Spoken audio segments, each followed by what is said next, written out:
Hoje eu vou te provar como as eleições americanas afetam a sua vida e o seu bolso, o seu cotidiano aqui no Brasil, mesmo que você não tenha investimentos dolarizados ou dólar na sua carteira. E eu vou também te mostrar que os dois candidatos têm uma coisa em comum nas propostas deles, que muito provavelmente vai acontecer e vai afetar demais o seu bolso e a nossa economia aqui no Brasil. Na realidade, eu vou falar agora, vai. Ambos os candidatos, independente de quem vença, vai causar inflação nos Estados Unidos. Agora o ponto todo é o seguinte: como é que isso vai chegar no Brasil e como é que a gente começa a proteger a sua carteira desde cedo? Vamos começar falando um pouco sobre como é que funcionam as eleições nos Estados Unidos, para a gente estar bem contextualizado antes de seguir adiante. Lá nos Estados Unidos, as eleições elas são diferentes aqui do Brasil. Aqui no Brasil, vocês sabem, é a tal da maioria absoluta, quem tiver mais votos ganha ou então vai para segundo turno.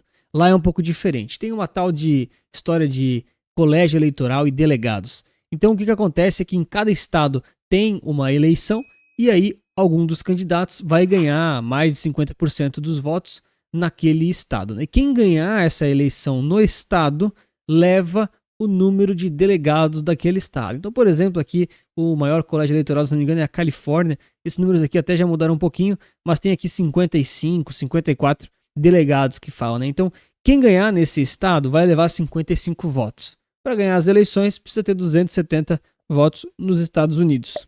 Esse é o número mágico lá para eles. Quem chegar nesse número basicamente leva a eleição. E isso abre um precedente que é totalmente ilegal pelo sistema deles, de o candidato que ganhar não ser aquele que ganhou mais votos de pessoas. Ele ganhou mais votos de delegados. Isso é bem importante falar porque já aconteceu várias vezes, inclusive quando o Trump venceu da Hillary em 2018, se não me engano, e pode ser que aconteça de novo. Mas isso aqui é só para contextualizar, não importa muito para os nossos investimentos. E já comenta para mim se você prefere esse modelo aqui diferenciado dos americanos ou então o nosso modelo brasileiro, que é um pouco mais convencional. Então, conhecendo um pouquinho dos candidatos, a Kamala Harris é a atual vice-presidente dos Estados Unidos e ela tem uma linha realmente mais democrata, que lá para eles é a esquerda, mas para nós aqui é um centro-direita, vai. Ela tem uma visão econômica de realmente aumentar um pouquinho mais os gastos e trazer alguns impostos lá para o setor corporativo. Já o Donald Trump, ele é uma figura que traz ideias e políticas mais pró-mercado, um pouco mais liberal mesmo. E no Brasil diriam que ele é extrema-direita, mas para eles lá é só direita. É realmente diferente as referências que a gente tem. Então ele traz essas políticas realmente de abrir um pouco mais a economia no sentido de trazer privatizações e diminuir impostos corporativos. Então é mais ou menos o contrário do que a Kamala oferece, né? Mas ele faz algumas outras propostas, como por exemplo aumentar tarifas internas que vão ter possivelmente outros resultados. Aqui já é importante falar que ambos os candidatos, de acordo com as linhas que eles vêm apresentando nas suas propostas, né, em toda a campanha, eles vão trazer medidas que vão causar algum tipo de aumento na inflação dos Estados Unidos. E isso não é por acaso, isso é bem estratégico. A gente já vai entender o porquê. Esse aqui é o atual cenário da Polymarket para previsão de quem vai ganhar as eleições. Atualmente o Trump está quase com 62% aí das intenções, né, das apostas para ver se ele vai ganhar as eleições contra a Kamala Harris. Aqui a gente tem até os estados que eles estão competindo entre si, né? O vermelho é o Trump, o azul aqui é a Kamala. Pode ver que já até mudou aqueles delegados, eram 55, agora são 54 nessa imagem. E esses em verde são os chamados swing states, aqueles que ora votam de um jeito, ora votam de outro, e aqui que eles realmente estão brigando para ver quem leva esses estados em verde, que é quem vai definir a eleição, né? Geralmente é assim, tá? A gente ainda tem aqui um estudo bem rápido em relação aqui à curva de desempenho aí das possibilidades ao longo do tempo. Então, a gente tinha até o próprio Biden na disputa, né? Em determinado momento a curva meio que se inverteu, bagunçou tudo, mas a gente foi vendo que Trump e Harris eles estavam numa batalha muito acirrada, estava muito próximo, né? Ali desde agosto, isso aqui já faz uns 2 meses, e agora, muito recentemente, Trump começa a abrir uma vantagem muito grande, muito considerável em relação a Kamala Harris por diversos motivos. A Kamala vem apresentando um desempenho meio ruim nas entrevistas em geral, em alguns comícios, não demonstrando tanta firmeza e tanta confiança que o mercado esperaria dela. Ela, como atual vice-presidente, como uma democrata que já está lá, não deveria trazer muita surpresa. Não que ninguém espera que seja revolucionário, Mas existem alguns comportamentos que o mercado americano espera dos candidatos, principalmente daqueles que já estão no poder, que talvez ela não venha apresentando. O ponto todo é que o Trump está mais à frente e, nesse momento, pelo menos, é o mais provável a vencer as eleições americanas. Mas claro, né? Você não precisa saber quem vai vencer as eleições americanas para fazer os investimentos melhores. Você só precisa deixar o like e se inscrever. Isso já vai ajudar bastante, tanto para mim, tanto para sua carteira, vai? Então vamos pensar um pouco mais nas probabilidades se o Trump vencer, porque é ele que está um pouco mais à frente aqui. Algumas coisas que eu vou falar valem também caso a Kamala vença, mas outros são mais específicos dos ideais do Trump mesmo. E se as pesquisas se inverterem novamente, eu refaço esse vídeo focando um pouco mais nas propostas dela e do partido dela. Então o primeiro impacto importantíssimo que vai acontecer se o Trump vencer e realmente executar as políticas que ele está prometendo na campanha é essa questão da inflação. Vamos acompanhar aqui a linha de raciocínio para vocês entenderem e vocês... Isso aqui é quase uma aula prática, tá? Vocês entenderem como existem muitos detalhezinhos na economia que elas vão se amarrando, coisas e conhecimentos e questões que uma hora chega no seu bolso. Mas não é todo mundo que fecha essas pontas. Então é o seguinte, o Trump está prometendo aí um possível aumento de tarifas internas de alguns bens e produtos consumidos dentro dos Estados Unidos. O que acontece na prática? Quer dizer que os produtos vão custar um pouco mais caro.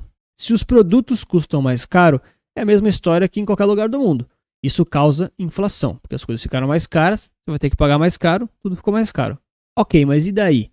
Se os Estados Unidos têm inflação, qual que é a medida principal que os governos adotam para conter as inflações, né? Cada um no seu país? É subir a taxa de juros. Nos Estados Unidos, muito provavelmente, eles não vão precisar subir taxa de juros, tá? Isso já é importante falar agora. Não é porque os Estados Unidos muito provavelmente vai enfrentar algum tipo de inflação um pouquinho mais alta, que ela é relativamente calculada, tanto pelo Trump quanto pela Kamala, que isso é um problema para eles, né? A inflação americana, quando ela está alta, não é que nem a nossa aqui do Brasil, não é o desespero aqui do Brasil, não é nada disso. Lá é uma coisa relativamente aceitável e calculável. Mas a questão toda é que, se tem inflação, a taxa de juros ou fica parada, ou cai pouco, ou sobe, pouco provável, mas quer dizer que a taxa de juros do país mais importante do mundo, em termos econômicos, né, falando, o dólar, enfim, né, vai ser um pouquinho mais alta do que está sendo precificada hoje. E aí aqueles mecanismos de arbitragem, do carry trade, que a gente já falou várias vezes aqui no canal, eles podem ser muito relevantes, fazendo com que o dinheiro do mundo todo volte para os Estados Unidos, volte para o dólar, e faça com que o dólar se valorize em relação a todo mundo. Ou seja, primeiro ponto, se o Trump vencer ou se a Kamala vencer, muito provavelmente o dólar vai se valorizar em relação a todo mundo, pelo menos no curto prazo. E aí já é um alerta para a sua carteira. Se você não tem investimentos em dólar, você vai estar exposto a uma possível desvalorização dos seus ativos brasileiros. E quem tem investimentos em dólar, talvez consiga uma valorização do dólar, mas não necessariamente uma valorização dos ativos de renda variável. Hoje está muito mais na mão da renda fixa americana. Ela está se valorizando muito mais do que a renda variável, porque o mercado está ainda precificando tudo isso, está ainda fazendo suas apostas, como a gente fala, né? E se o dólar está se valorizando, todos os nossos bens e consumos do nosso dia a dia aqui no Brasil, eles são influenciados pelo dólar. Para e pensa, né? A gasolina que a gente coloca no carro, ela é negociada em dólar, lá o petróleo lá fora. A nossa comida, arroz, soja, carne, tudo é negociado em dólar. Ou seja, existe uma inflação meio que implícita e meio que por arbitragem que vem do dólar, se o dólar como moeda se valoriza em relação a todo o mundo. E claro, né, se as taxas de juros nos Estados Unidos estão altas e aqui no Brasil está baixa, o dinheiro vai sair do Brasil e ir para lá, ou seja, a cotação do dólar também é pressionada para subir. E ainda como uma possível consequência adicional, se o Trump vencer, tem a questão das criptomoedas. Se você tem cripto na carteira, o próprio Donald Trump, mais puxado pelo seu vice de chapa, já sinalizaram muito interesse no Bitcoin e em diversas criptomoedas. O Trump mesmo comprou esses dias um hambúrguer em um bar temático de cripto lá nos Estados Unidos para provar realmente que é adepto à tecnologia e a todo o ecossistema cripto. Existem aí até alguns boatos que os Estados Unidos podem se tornar o país com mais cripto e bitcoins na carteira. Não sei se isso é muito real, mas o boato existe. Já imaginou se isso puxa uma corrida mundial dos governos pelo Bitcoin? Seria uma piada, né? Seria um absurdo, mas é totalmente possível. E isso anima o ecossistema cripto, né? Se tem entre um dos dois alguém que pode regulamentar cada vez mais, né? Liberar mais ETFs, né? Tornar isso mais normal ainda nos Estados Unidos, que é o mercado de capitais mais relevante do mundo e abriria portas de cripto para todo mundo, seria o Trump. Então, com ele na frente, não quer dizer que tudo vai ser implementado, mas quer dizer que existe uma cultura pró-cripto, vamos dizer assim, né? E que favorece os ativos de criptomoedas em geral. Mas você não precisa saber de tudo isso para investir bem e investir de forma global. Você pode ter acesso à minha carteira de investimentos e de ativos recomendados, totalmente livre de conflito de interesse, pensando sempre em colocar dinheiro no seu bolso. Eu prezo muito pela segurança, pela diversificação, por investimentos internacionais e por sempre proteger o dinheiro contra a inflação. Os investimentos que eu aloco, eles são extremamente bem pensados e todos eles eu não recebo nada para você colocar o dinheiro lá. E é uma decisão sua. É diferente de bancos ou corretoras que algum tipo de assessor ou gerente de banco ganham comissões. Eu sou livre de conflito de interesses. O que me interessa mesmo é você colocar dinheiro no bolso para a gente continuar uma parceria de negócios. Se você tem interesse, tem um QR Code aqui, tem também um link na bio aqui no vídeo. Manda uma mensagem para mim que eu vou te apresentar mais dessas soluções. Para a gente seguir aqui com a análise, só vou trazer essa manchete que é um pouco assustadora. Eu vi muita gente comentando e eu não queria ficar de fora. Tem a questão aí de diversos funcionários do nosso Banco Central brasileiro comprando dólar, meio que de forma pública assim. E isso chama muito a atenção, porque se tem alguém no Brasil que entende sobre o real e o nosso dinheiro, são os funcionários do Banco Central, que é quem emite, controla e literalmente financia toda essa operação do dinheiro brasileiro. Se esses funcionários estão comprando dólar, significa que eles não estão vendo tanta solidez, né, tanta seriedade no real e estão preferindo migrar para outra moeda, que é o dólar. O dólar é muito mais forte que o real, mas ele é muito mais forte que tantas outras moedas também. Então isso é relevante para a gente ver como dentro do nosso próprio ecossistema financeiro existem diversos sinais de que o dólar ele pode ser um investimento excelente, mesmo que ele está caro. A gente sempre fala, o dólar está caro, ele já está caro há 20 anos e provavelmente vai ficar mais caro ainda nos próximos 20. Fico alerta, hein? E aqui eu ainda vou trazer um exemplo um pouco mais visual de como as ações americanas reagem ao longo do ano de eleição. Aqui tem 4 curvas nesse gráfico, cada uma delas é o S&P em um ano de eleição, porém com uma média junto. Então a gente tem aí os últimos 5 anos de eleição, os últimos 10 anos naquele ano de eleição e, enfim, no próprio ano de eleição. O que a gente percebe é que a gente é essa linha mais laranja, vermelhinha, essa aqui de cima. Vamos seguir a instrução que está no gráfico, tá? Ele diz o seguinte: tendência é mais importante do que os níveis. Então não importa muito se no início do ano ele caiu 15% ou se ele caiu somente 5%. Importa que, com exceção desse ano de agora, nós temos aqui as tendências do S&P 500, ou seja, as ações maiores lá da Bolsa Americana e do mercado americano. Eles têm um comportamento muito similar nos anos de eleição. Notem, né? A partir de março ele cai, depois ele sobe. Ele tem uma tendência aqui de alta e em setembro e outubro ele tem uma queda e faz lá um fundo. Depois, aparentemente em outubro, as ações se recuperam e seguem aquele rally de Natal, né? Aquele famoso rally de fim de ano. Só que esse ano está sendo muito diferente. Para pensar, todos os anos o mercado caiu aqui para março e abril. Nesse ano não. Ele até teve uma pequena correção, mas foi depois, teve um delay e meio que não teve nada a ver com o resto dos outros anos. Depois fez um movimento totalmente oposto, né? Enquanto os mercados aqui caíam de maio a junho, esse ano a gente subiu. Movimentações contrárias. Talvez um dos poucos momentos que realmente estava coerente era aqui em agosto. Todo mundo subiu, mas aí em setembro já descolou de novo. O ponto todo é que a gente está num ano que está sendo muito diferente para os ativos de renda variável e de renda fixa em níveis mundiais mesmo. Tem diversas reações do mercado, principalmente de commodities, e de renda fixa que estão sendo bem imprevisíveis e bem diferentes do comum.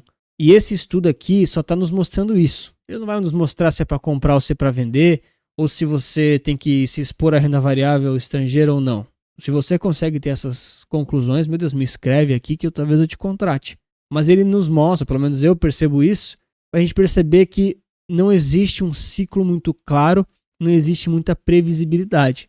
Existem algum certo grau de correlação, existe uma expectativa grande aí do mercado, isso é um consenso, tá? De que tem um rally de fim de ano, mas pode ser que esse ano não tenha. Pode ser que esse ano o mercado simplesmente comece a cair e não se recupere mais. Pode, tudo pode acontecer. Mas lembra, né, que o ponto todo nunca é a gente adivinhar o que vai acontecer. É saber se expor da forma certa. Se a gente conseguir acertar a hora certa, é muito bom também. Mas é mais importante acertar a forma certa, as classes de ativos certas, as proporções mais ideais. Porque investir certo resulta capital. E isso é uma obrigação sua e minha e de cada investidor.